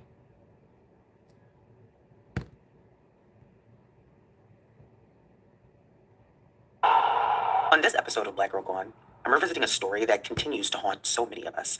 The mysterious death of Tamla Horsford, a woman who went to a slumber party and never made it home. This case, first released on the show in 2021, has remained one of the most requested, most talked about stories we've ever covered. And for good reason. The questions still far outweigh the answers. Was it really an accident? Or was there something much more sinister behind what happened that night? As we take another look at Tamla's story, I hope it serves as a reminder of how easily justice can slip away and why we must continue to ask the hard questions, even when the system stops looking for answers. Tamla St. Jour was born on October 10th, 1978 in St. Vincent and the Grenadines, a small island in the Caribbean where her sons were growing up fast. A life story. Around 11:30 p.m., Tamla FaceTimed her husband to check in, something she likely did regularly when she was out for the night. After that, things slowly started to wind down at the party. Two of the women left not long after. They hadn't planned to stay overnight and had to get home to their kids. By about 1 a.m., most of the guests had gone to bed. Tamla, however, wasn't ready for the party to be over, and according to those there, she was trying to get people to stay up with her, but eventually, even the last remaining person turned in. Now, Jean and Jose say that they went to bed around 1:30 a.m., and at that time, Tamla was still awake, along with another woman named Bridget. Bridget says that she left the party at about 1:47 a.m., and according to her, Tamla was eating a bowl of gumbo and mentioned that she was going to smoke one last cigarette before going to bed. The home security system seems to support Bridget's timeline, confirming her departure from the home at 1:47. But no one else has admitted to seeing Tamla alive after that. The next morning, at around 8:45, Jean's aunt, Madeline, who also lived in the home, but strangely isn't listed as one of the party guests, woke up and began making her morning coffee. Now, she was in the basement when she looked out of the window and saw something that stopped her cold. Tamla's body, lying face down in the backyard. She told police that she could see the white onesie with paw prints and immediately knew that something was wrong. She said she dropped to her knees and prayed, and then she went upstairs to tell Jean and Jose what she had just seen. Now, according to reports, she said to Jean that, quote, something is wrong with your friend from the islands, which is honestly a strange way to refer to someone who had been living in the U.S. since she was 11. Yes, Tamla was born in the Caribbean, but she had spent nearly 3 decades in this country, so that comment just feels off. And to be honest, it sounds more like something said in hindsight to kind of clean up a much less polite, insensitive remark. Madeline, however, tells Jean and Jose what she saw, and according to them, they then got dressed and went outside. But it was clear, Tamla was already dead.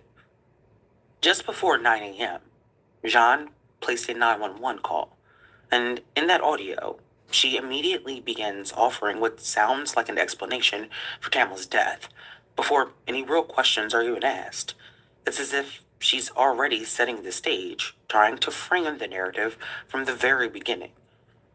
Now, after Jean speaks to the dispatcher, she passes the phone to her boyfriend Jose, and he tells the dispatcher that Tamla isn't moving. The 911 operator then asks if he sees any blood, and Jose responds that he's not sure, that he doesn't know if he should move her to check if there's blood underneath her. And then the dispatcher asked him if Tamla was breathing. And that's when it becomes clear that no one had even checked. Now think about that. Tamla was lying face down in the backyard, and not one person at the scene, people who claimed to be her friends, had even made any effort to see if she was still alive. Now, throughout the call, both Jean and Jose mentioned that Tamla had been drinking and speculate that she may have fallen off the balcony.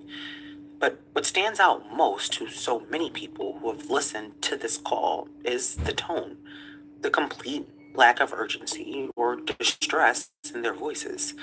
There seems to be no panic, no desperation, no sense of shock that someone that they had just spent the night with was now lying lifeless in their backyard. Instead, the call feels almost clinical, matter of fact, as if they were calling about a broken fence, not the unexpected death of a friend. And that's something that to this day continues to bother people and raises questions about what really happened to Tamla Horsford. Because the more you look at the details, the more you start to realize that not everything about that night adds up.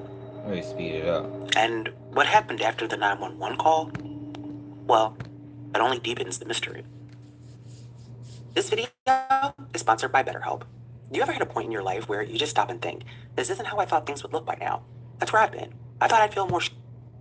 On November 3rd, 2018, 40-year-old Tamla Horsford attended a birthday I'm hoping party. she played. The next morning, she was found dead in the backyard. Let me see. Immediately, questions began about how she died. Questions about the people who were there. And most importantly, questions about whether this was really an accident at all. About 15 minutes after the 911 call, police arrived at the scene. The officers quickly determined that Tamla was already dead, and so they told the EMTs that they didn't need to come out after all. From the start, it was clear that the police believed the story that the homeowners told, that Tamla's death was an accident, and because of that, they treated the scene accordingly, approaching it as if it was just a tragic fall. They did ask many of the party attendees.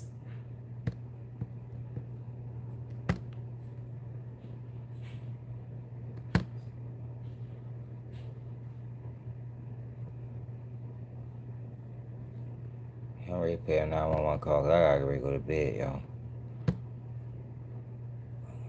Y'all did fucking 10 calls today, man. I was fucking busy as shit at work. Hi, yes, I need an ambulance and a place to my home. What's the address? 4450 Woodlet Court. 4450 Woodlake? Woodlet. Woodlet, okay. Alright, 4450 Woodlet Court. What is your name? My name is John Myers, Jeanne. Okay, and your phone number is 609.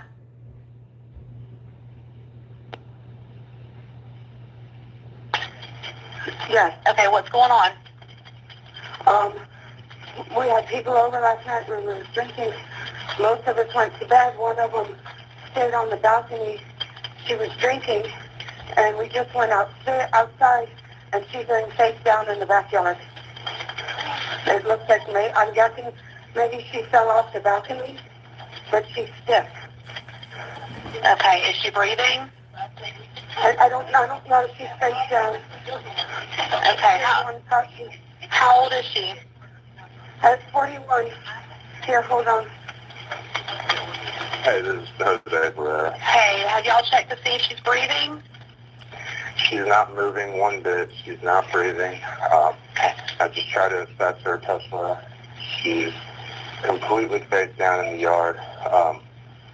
She is stiff. Okay. Do you know if she, do you see any blood or anything where she... Are you there? I am. Okay. I was outside. It's okay. I'm not sure what happened to line there for a second. Do you see any blood or anything to where, from where she fell? I don't know if I should move her over. I mean, she is completely face down. Okay. I mean, can you just check and see if she's breathing? If she's not breathing and you know she's gone, then just leave her where she's at. If she... Okay. What did he say? 1 minute.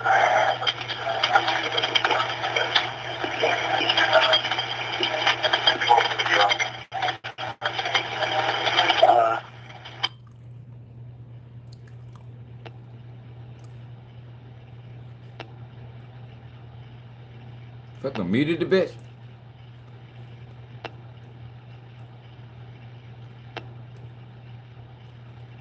They is definitely calm as a motherfucker. I'm completely not sure. Okay, and that's the only blood that you would see? That's what I can see without moving her over. I had Oh no, they cut that part out. Do you know if she was suicidal at all? I have no clue. I've met her one other time. You know, like my girlfriend said, people were over last night. It was her birthday party. We were not the woman that we believe to be deceased, but it's my girlfriend's birthday party. Instead of having everybody go out, she had everyone stay in. And she was the last one I saw before everybody was typically put off to bed. she was the last one in the kitchen. She was just either waiting around to ride or waiting until the morning. Okay. How far is the, where she would have fell from, how far is the deck from the ground? Probably did push I would probably say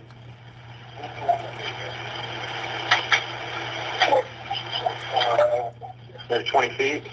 Okay. 20 feet from where your feet would be on the railing. The railing itself is maybe 3.5, 4 feet. Okay. And what is her name? I know her name, we call her Tam. I'm assuming that's short for Tammy or Tamra.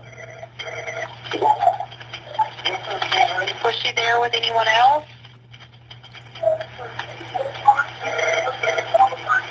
Her name is Tam Horsford, Horsford, so it's last female. I don't believe anybody was. My girlfriend has cameras here on the back deck that we can check. Okay. That I think would have caught the incident if she fell from here.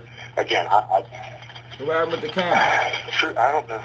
It's hard to say if she fell from the deck or if she was already downstairs. She was the only smoker here, and I'm sorry. That's loud enough. Awesome.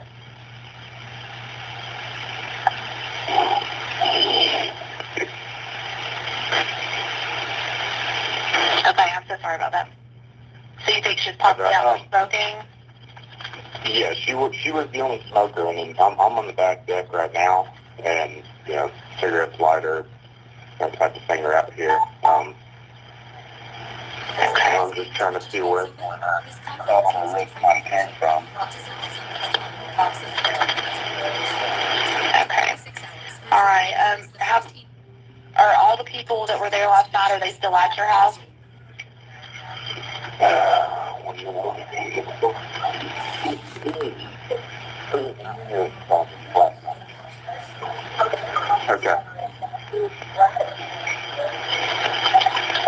Okay, there are 4 people that were here last night that are no longer here. Okay.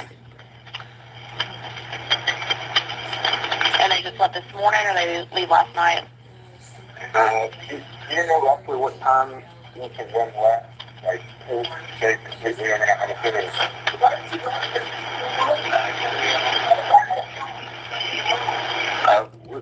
We can check. She's got an alarm system that gives alerts when the doors are open on her phone. Okay. But I think the last time that I personally saw Tam was probably about 1 in the morning before I'd gone upstairs to bed. Okay. And at that point, she was the only one in the kitchen. Yeah, the judge ain't gonna let that happen.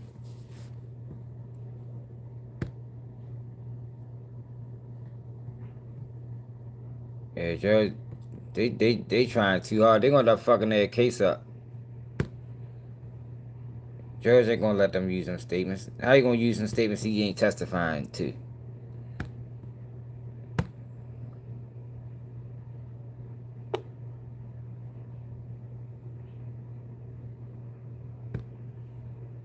This can't be real. 2 law enforcement agents.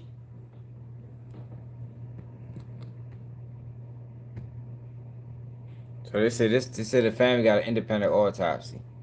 So that's the balcony right there. It's not that far of a drop. Like she had to fell like with like no control to die from this fall right here. It's not that far of a drop at all. You can jump down from there and not even break a leg. A puzzle. This can't be real. 2 law enforcement agencies investigated piece by piece the death of Tamla Horsford. Both concluded she got so drunk at a party she fell from a balcony after everyone else had gone to sleep. Last night we were all just drinking and we played cards against humanity. But her family insists that narrative doesn't solve the puzzle. You get all this information and you go, wait, Nothing makes sense here. Ralph Fernandez, the attorney for Tamla's husband, says he's gone through the evidence, every interview, document, and scene photo. So has Tamla's father and friends like Michelle Graves. Why not just let this go? I cannot let this go because I know that what they said did not happen to her. So we went through it all as well to take you inside the investigation to understand why the family remains convinced police are still missing pieces to this puzzle. I know this was a homicide. The problem is I can't pin it on anybody because I don't have a badge and I don't have a gun. We also got access to something that is not in the GBI's report. For the first time, the family is making their independent autopsy public. In it, Dr. Adele Shaker says the dislocated wrist mentioned in the GBI's report is actually a compound fracture. And the fracture in her spine isn't a fracture at all. And to him, what is most important is what the GBI's medical examiner did not find. There is no evidence of any significant injuries to the skull bones. In Dr. Shaker's report, he says the lack of broken bones in Tamla's skull make him skeptical that she died falling from the second story of a building. Now, at first, deputies on the scene seemed to agree. They showed us the mulch and the rocks in the mulch and showed where, she tripped and fell over this little garden border. From the homeowner to the detectives, there are statements pushing back against the idea Tamla fell from the porch. If you went to brace yourself with your left hand, there ain't nothing there to brace yourself with. Yeah. And you spin, you know what I'm saying? And even more unusual, how the homeowner and her boyfriend found Tamla's arms. It's the weirdest thing. She was face down, but her arms were down she just face planted is the best way I can describe it. So her arms were by her side? Yeah, they were by her side. That don't make sense. Palms up. It's a question we heard several times in the investigation. That don't make sense because at all. When you look at the scene photos, Tamla's left arm is actually off to the side, bent, her fingers curled under. Did you ever touch her arm? No. Okay. Did you see anybody What's up, Sunshine? No, other than you? No. To this day, police can't explain the discrepancies, at least not in a way that makes sense to the family. They say despite the yellow crime scene tape, Tamla's death was never treated like a crime. That's right. Maybe she fell off the balcony, but she's stiff. Okay, is she breathing? I don't know if she's face down. Forsyth County deputies called everyone that attended the sleepover back to the house for questioning. But it wasn't until the GBI got involved 2 years later that police searched for evidence on their phones. By that time, two people had... 2 years later? You see how they, 2 years later? You would think, so the family is right. They never treated it like a homicide at all. Or this is why you don't do that type of partying, man. How the fuck you don't confiscate or retrieve all the data from all their phones? New ones and text messages and pictures from other phones were gone. But an ambulance didn't come. We just saw her come out in a body bag. No one tried to roll Tamla over to render CPR. Not even police, who called off EMS. There was no effort whatsoever done to try to save this woman's life. The only one we know who touched Tamla's body was the homeowner's boyfriend. He declared her dead after touching her leg. I have one deputy that's about to pull into your subdivision. Then the destination is on your right. Tamla's family believes race also played a role. The only black woman at the party in a county with few black people. The lead investigator on the case, Michael Christian, is accused of calling Tamla the porch lady and making derogatory racial remarks during the investigation. I mean, that's horrific.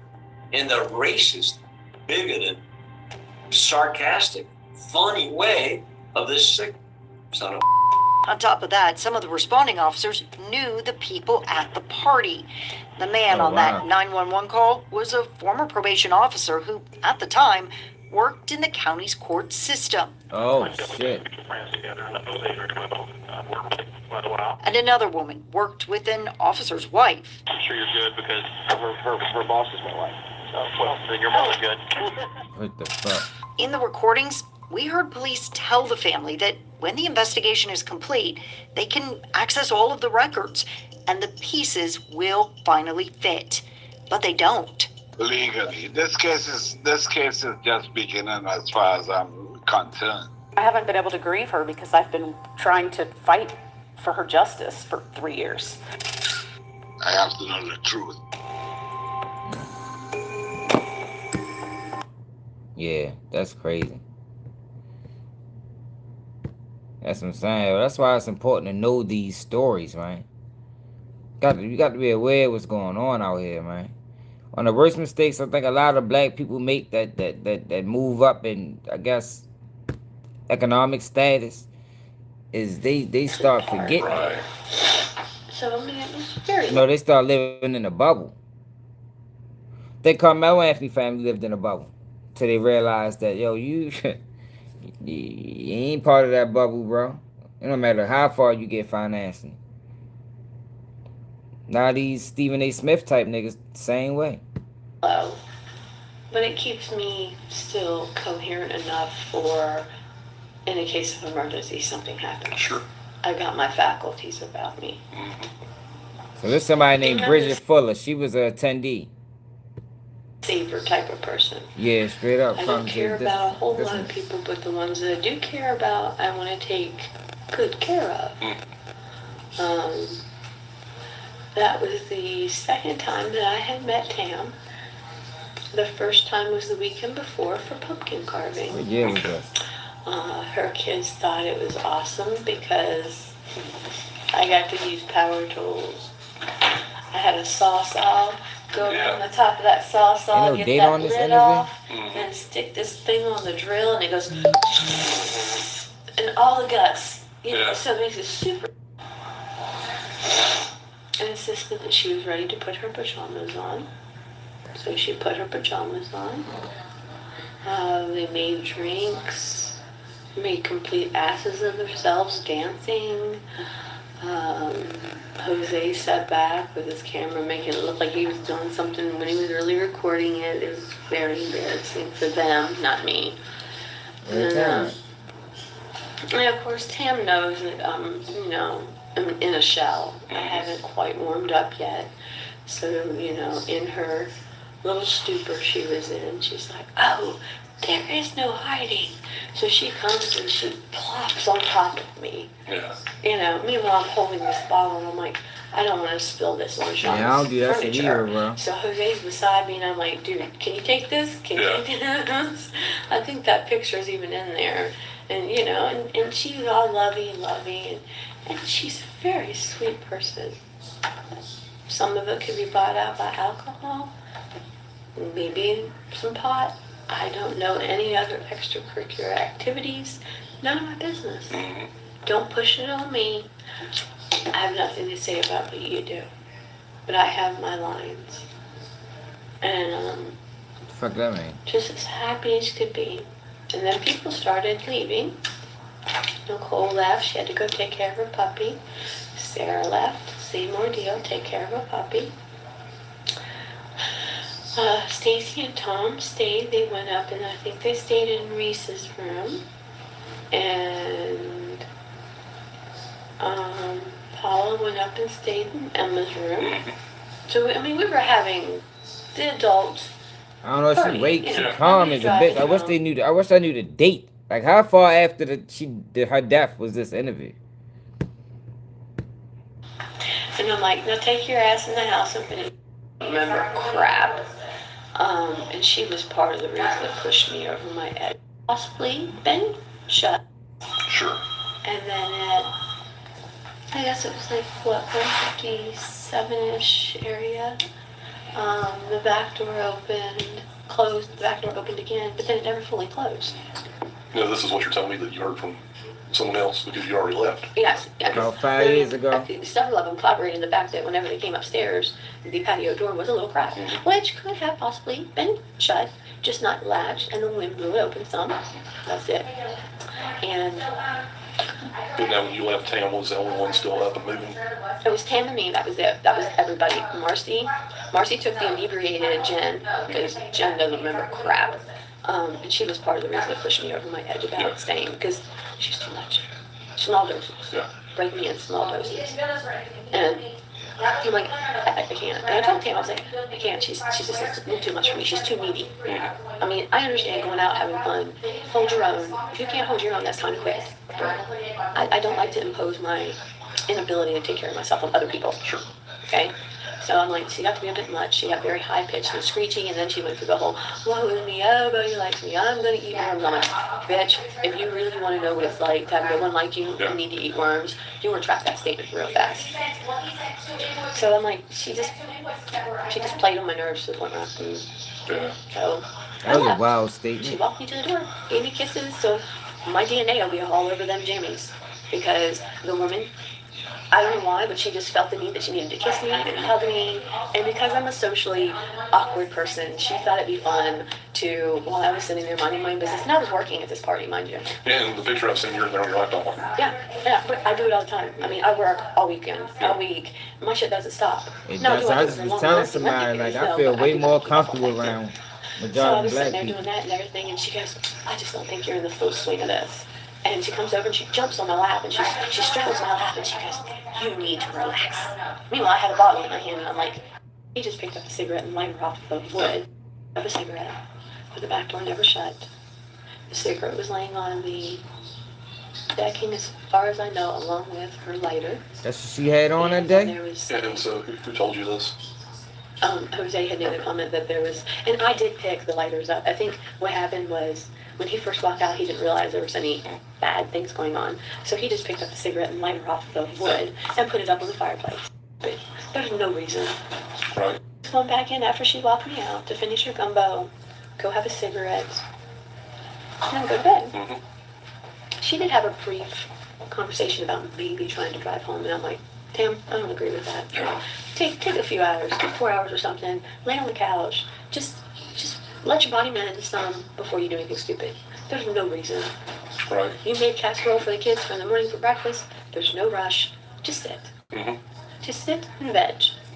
And evidently at like don't take me 100%, but something like 1:55 or so, she walked out the back door on the deck to go have a cigarette, but the back door never shut.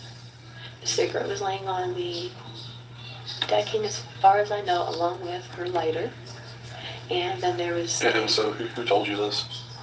Jose had made a comment that there was... And I did pick the lighters up. I think what happened was when he first walked out, he didn't realize there was any bad things going on. So he just picked up the cigarette and lighter off the wood and put it up on the fireplace.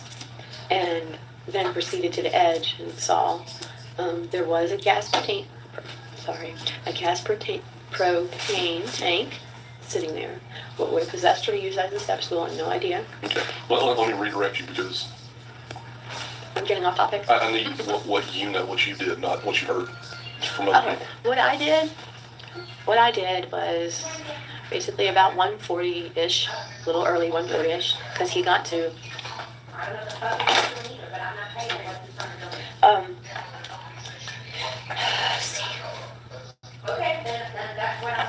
Don't get the wrong impression. My husband loves me. He just gets kind of fed up. How long have y'all been married? 20 years. Well, she is way too excited. He's my third marriage, though. See, I had this thing. You want to get married? Fine. But then the first year it doesn't work, we're out. I'm like, life is too short. I'm not going to spend 3 years miserable with somebody. Sure. You know? It's just... And maybe that's kind of selfish. Just because you only live. How many times? 3? No. 2? No. 1. So, don't sweat it. I mean, the first time I got married, I was 19 years old. Yeah. What the fuck is this, y'all? But you know. 1:45. That's it. Only other questions, 2 questions. Tam, how much did she have to drink? You got 2 questions? That woman was a seasoned drinker. Really? I've been there. I can spot it. she's definitely a seasoned drinker. Okay. It would take an enormous amount to knock her on her ass, and I honestly think for her to get to that, knock her on her ass, she would have probably ended up with alcohol poisoning and been throwing up. Yeah. Because your body can only take so much of that shit, and it's like, it gotta go. Right. You know, I mean, no, she held it well. She was not sloppy and disoriented. To put it bluntly, she wasn't like our friend Jen. Yeah. Jen cannot handle her liquor. And then she goes to that whole woe is me, I gotta eat worms. Nobody likes me. And we're like, shut it. Or I'm gonna take a bottle of water, squirt it up in your brain, and clean it out for you. So yeah, I mean, I'm just, I don't generally try to pass being ugly on the first go around. I you know, but I do get an intuition with people. Some people say it's creepy. I don't know. Yo, she on some bullshit. We know that she did smoke some. Were you out there with And her? the police on some bullshit too. Cause what kind of questioning is this? Like, what is, like, this is not a police interview. Like, this sounds like a fucking a conversation over coffee.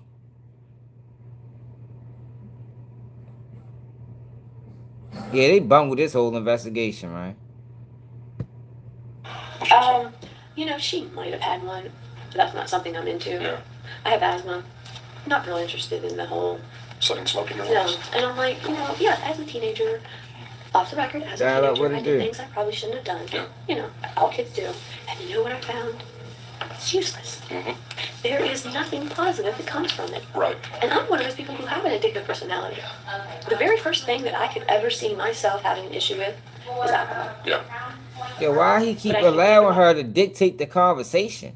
Like, if we watched a million interrogations, they do not do it this way. Like, she controlled the whole conversation. He didn't even get no answers. Like, are you going to get back on topic, sir? I don't even know what you were looking for. I'm so sorry. Oh, you're fine. You're gonna tell people I never want to talk to her again. Do you understand me? If she's not jumping up, scaring the shit out of everybody around her, she still doesn't have her story straight. Right. And the slurred and slowness is my medication. That's all. So, oh, I don't even know what the hell I was looking for. I don't know. I think we're probably good at this point, so we'll go ahead and end the interview. It's what time is it? What? Hey, yo, get the man. I don't know. Yo, he just said he was going to end the interview. Yo, we didn't learn nothing. You ain't get no information. Yeah, that was crazy, man. That was wild. And I'm sure we didn't miss nothing just from the skips, because we skipped to the part where she supposed to have been talking about the night the woman died.